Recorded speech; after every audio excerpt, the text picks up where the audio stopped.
All right, just to throw it back to business, right? So then we left off when you made $1 million. Sorry, you made 3 and then 6 million, right? Yeah. So how did the growth of the company go after that? So yeah, it all went downhill. So like obviously it just went like that. Yeah. On top of the world, and then just went like that. Why? So was it a systematic failure within the business? Or? No, so like to condense it down because it's a long story. So like in 2017, it was July 2017, had an offer from Superdry to buy 40% of the company because Julian lived in Cheltenham. So met him. They wanted to buy 40% of the company. And then I had these 2 sales agents who worked with us to, manage our Selfridges account. Mm-hmm. They were like, because they felt threatened that if I went to Superdry, they would get cut out of the deals and they wanted to get in because they saw the potential of Hera. So like, don't go with Superdry, just meet this guy. So I was like, okay, went to meet him. And then they were just like, look, we're in the industry. We manufacture all the Superdry coats and all this stuff. And they're in the industry. They're not like Joe Blogg sort of things. Like they're reputable. Have they got their own brand as well? Yeah, they had their own brand. It was pretty big. Like even now? Not anymore. I think they sold, obviously it was a big company, so they kind of like sold it and he's old now. Yeah, so then the 2 sales guys like meet these guys. So I was like, okay, met them. They're like, we manufacture all the Superdry's coats and stuff. We don't want any percentage of your company. We'll just finance it all for you. You keep full control and all this stuff. So you had 100% control still. 100%, yeah. And I was always wary of like giving up control and stuff and like losing it to a big company and whatever. So I was like, okay, I did that basically. I went down that road. So then, just to interrupt you there, was this because I saw on your Instagram that you posted that Ben Francis wanted to buy your company initially as well? Yeah, was so this before is or after? After. So okay. Yeah, so they manufactured all the stock. The Selfridges guys, they're nothing to do with Selfridges. They're just our agents for Selfridges. Yeah. They did all our buying for us because obviously this is new territory for me. So it's like, and you're being guided. They're the first adults in the business, reputable. One of them used to be from JD. So like, obviously has nothing to do with JD anymore. So this has nothing to do with JD, but the guy and all this stuff. So they were doing all our buying. So I was just going along with it because we were, like I said, we were doing like pre-orders. We never knew what the ceiling was. So I was like, you got a guy here saying, right, we'll give you £2.5 million. Let's blow it up. We can make this amount of money. Black Friday's coming for November, December. We'll sell it. So I was like, yeah, okay, like 21 years old. Just everything was happening at miles an hour. So we're just like, okay, if you're telling me this is correct and all this stuff, I'll go with it. Again, my fault for agreeing to it. But when you're being guided by 40, 50-year-old industry adults, you'd expect them to have your best interests at heart. Yeah, because you probably instantly, because you probably think, oh, they're older, they might be a bit of a mentor. You have to listen, 100%. Otherwise, who am I to? I've never been here before. You guys have. Yeah. So then, and they're offering me £2.5 million to do all this stuff. Yeah. So like, but this wasn't the reason why they did it all. So what was going through your head? They're offering you all this money and you keep 100% acquisition of your company. So they were working with the factories. So like they made all the stock. November came, we shot with Sophia Richie, spent 6 figures on her to do a big campaign. We said to everyone, right, we're launching 1st November. All the stock wasn't in our warehouse yet. And then I had a phone call a week before we were supposed to launch saying, look, the stock's a bit late, going to be delayed. So I was like, oh, fuck, like we've promoted this date. So they're like, just put it on pre-order again. Just put everything on pre-order. Yeah. So we put it all on pre-order. We sold like 10,000 units straight away, like within the first week. And then we had sold all these orders and stuff. And then I had a phone call from them. Well, a contract come through to email, 60-page long contract. They were just like saying, look, just quickly sign it and all this stuff. Because we need to release the stock to the warehouse and we send it to the customers. And they just thought I'd just sign it because I was under time pressure. Yeah. And then it turned into the blackmail. They're like, if you don't sign it, we're not sending you the stock. Still didn't sign it. So sent it to my solicitors like, you cannot sign this contract at all. Because it basically says, you have to pay them $2.5 million in 30 days or they take your IP. At the time, I didn't even know what IP meant, which is your logo. Yeah. And you, if it comes late or faulty, then they're not liable for anything. I didn't sign it. They ended up having to send all the stock to me anyway. So they sent me the stock. I went to try it on at the warehouse. It was all down to my like ankles pretty much. Everything was like not even sellable. Yeah. Like, it was terrible. Yeah. So I was in that was what, £2.5 million? £2.5 million worth of stock with 10,000 orders and customers kicking off, complaining all over social media, and Trustpilot went to 1 star. Yeah. It's like, where's all my stuff? Okay, yeah. Destroyed the company and then had all this shit going on in the background, trying to negotiate with them, trying to get all these orders out. We had an order to go into Selfridges, which was late. Selfridges were on my case, like, where's the stock? Yeah. And I was 22 years old, going against all that. Yeah. It's mental. And then, so we sent out all the stock, had tons and tons of returns. Fulfillment bill went through the roof because obviously the returns and stuff. Social media got damaged. And then turned into a 12-month legal battle with these guys, trying to steal my company basically for 12 months straight, just saying, they sent me winding up petitions to try and shut the company down whilst I was still trying to run the company, trying to rebuild the broken brand, what they destroyed. Yeah. Just claiming like, you owe us £2.5 million and all this stuff. And just like, well, have you seen what you've done? So at the point of when you first met them and when you realized they're trying to screw me, when you first had that initial instance, how long was that? So it was when they sent me that contract, alarm bells started ringing, because the day before I went to watch the McDonald's founder film where he got screwed out the deal at the end by a contract. The day before this happened. So I was already like in the back of my head. God bless you, that one. Yeah, it did. And the second that contract come through, instantly I was like, that film's like, this is all fucking weird. And then, it was from that moment, I was like, this is just fucked, basically. And it was obvious what they were trying to do, because it's very, very smart. Like, they could have acquired a £6 million business, which Superdry wanted, for £2 million because I didn't pay them their £2 million back. And they would still buy my company for free and still own the £2 million worth of stock and kick me out 100%. They're playing chess at a very high level. They would have robbed you fully, basically. The whole company. If I'd have just signed that paper, they would have legally kicked me out of the company. I'd have left been zero. They would have ran Hera. And they'd have kept the stock they made, which was faulty on purpose, but they could have flogged it to TK Maxx, got the money back anyway, and they've acquired one of the biggest streetwear brands ever in the UK at the time, within a 2-year period for free. That's mad. Yeah. And to think, and they've done it before.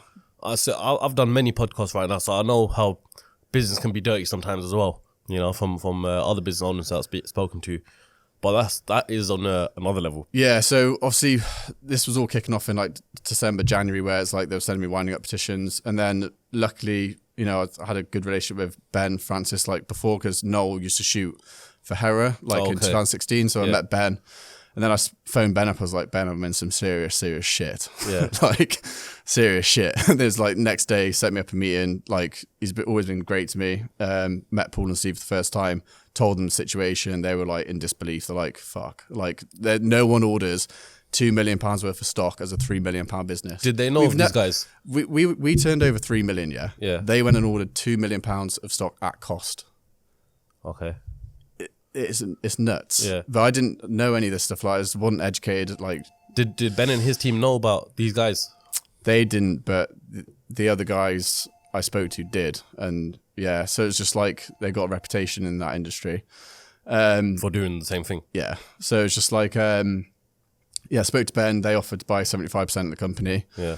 I wanted to keep control because I wasn't ready to let go of the company, sort of thing. But looking back, I regret not doing that, because I wouldn't have had to go through a 12-month legal process with these guys. So Ben wanted to buy 70% before all of this anyway? 75% whilst this was all going on. After like 2 months this was going on. Okay. But it would have got me out of all the legal shit. I wouldn't have had to go through it for a year. Yeah. They would have taken it over. I'd have been in a job there, or I'd have ended up leaving. But it would have been a great long-term play where, they could have leveraged all their customer base with Hera, and obviously they had the infrastructure, the money to put into isn't it? Yeah. It'd have been sick. Yeah. Like, it's stupid not because doing then they'd have the gym wear on lock and the streetwear on lock. Yeah, it'd have been sick. Yeah. It would have been mad. And I wish I could see how that would have played out, because that would have been very fascinating. So why didn't you take it?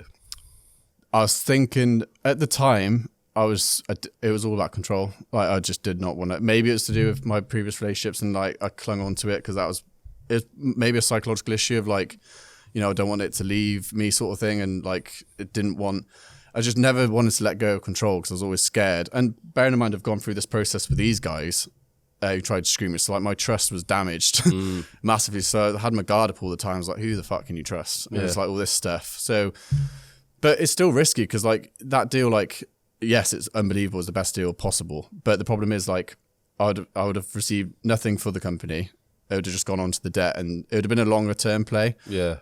So you'd have had to wait 4 or 5 years to hopefully they'd have grown it and then sold it and then made the money that way. But if it didn't work out, you'd still be on zero. Okay. But obviously Yeah, it was all about So control. it's not exactly like you could sell it and then, have some money come in from the sale of the company. Yeah, and I think for me, it was like so angry because like the company would have been valued at like 10 million before that incident. Yeah. So now it's been valued at 2.5, 3 mil. So like just because of this one bad business deal. So you're almost like robbed of your 10 million pound company. Yeah.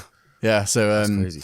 yeah, and then and another thing what stopped me from going with the Gymshark guys was I was speaking to another big industry person. I won't say his name, but just a massive fast fashion founder in Manchester. Yeah. So he helped me out a lot, and yeah, it just felt amazing because like they're powerful people. So it's like you're in a room with powerful people who know how to play that level, like really good. So I was like, had access to their legal team. Panoni helped me out for like 6 months, 7 months, supported me through that entire process.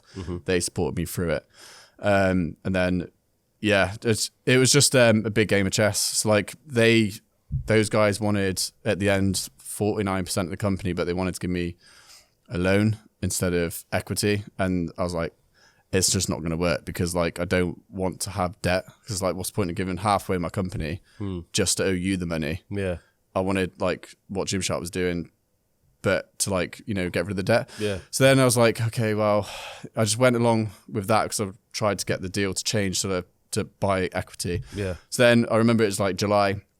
It was a week before the court case, before I had to go to court with these guys who were trying to take the company. Yeah. So I was like, I always go to Ibiza for my birthday. So then I was like, fuck it. If this is my last time, I'm going to Ibiza. It's your birthday in summertime. Yeah, it's July 8th. So I was like, week before the court case, like, right, lads, we're going to Ibiza. Just fuck it. Yeah. So I went to Ibiza, had a great time. And then I just remember phone. It was like 8, 9 o'clock in the morning, just got back or whatever. And I just remember phoning one of these sales agents on the phone. And I remember it was literally outside the balcony. I phoned him up. I was like, look, because I knew everything I was telling the sales agents was getting back to these main guys, everything, but they thought I was on their side still. So I was just feeding them what I wanted to get back to the other guys. So I knew that. So I was playing them the whole time. So I spoke to him on the phone. I was like, look, if you think, I don't know what's been going on and I know you're all fucking corrupt and you're all part of it, you're a fucking idiot. And I said, you think I've been going through this on my own without having support? I said, I've got a billionaire behind me. I'll see you in court next week. Yeah. Then hung up. And then half an hour later, my legal team rang me up and said, what the fuck what's gone on? Like they're panicking. Yeah. And then they literally made a deal like that day to like completely sign off a contract agreement to pay over 4 years, £500,000 a year. Without going to court. Without going to court, yeah. And I didn't want to go to court because going to court is like flipping a coin. It's like they're owed 2 million. Yeah. I wasn't prepared to do that. Yeah. So I was either going to go with the fast fashion guys, try and negotiate a late deal with the guy who screwed me, or go to court. And there were my 3 options. So it went to the wire. All 3 of them like went to the last wire, and then I signed the deal in Ibiza. But that was a nail in the coffin because, again, I wasn't... After you signed the deal, did you continue partying? I cried. I remember being at Martin Garrix, just like in Ushuaia, just like, because I had like that year of pressure, like I can't even explain how horrific that was, bro. Yeah. So like when it was like signed, I was like, oh my God, like the biggest weight off my shoulders, like it's horrible. And then, and then just did that. And then, can't remember what I was saying. Just the whole deal, when you sign the contract. Yeah, and that was a nail in the coffin for Hera. Like because I wasn't financially illiterate enough to understand how debt worked. Yeah. Because I just thought, oh great, I've kept 100% of my company. It's over now. I can pay them 40 grand a month because it's 40 grand. Yeah. Didn't understand about net profit and all this stuff. Like if you think we were doing 6 million in revenue, fashion's 10% profit margin. So you're lucky to make 500 grand, 600k profit. Let's say technically we were doing 500k net.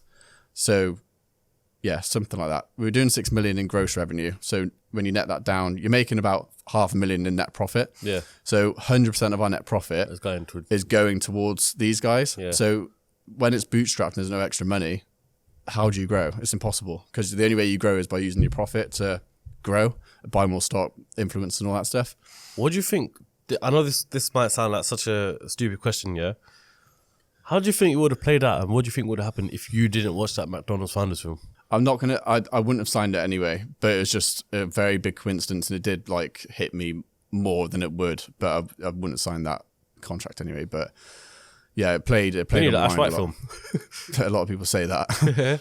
Yeah, for real, because that is like, you know, when you have stories in business, right, and it's sad because not a lot of people know this side of business.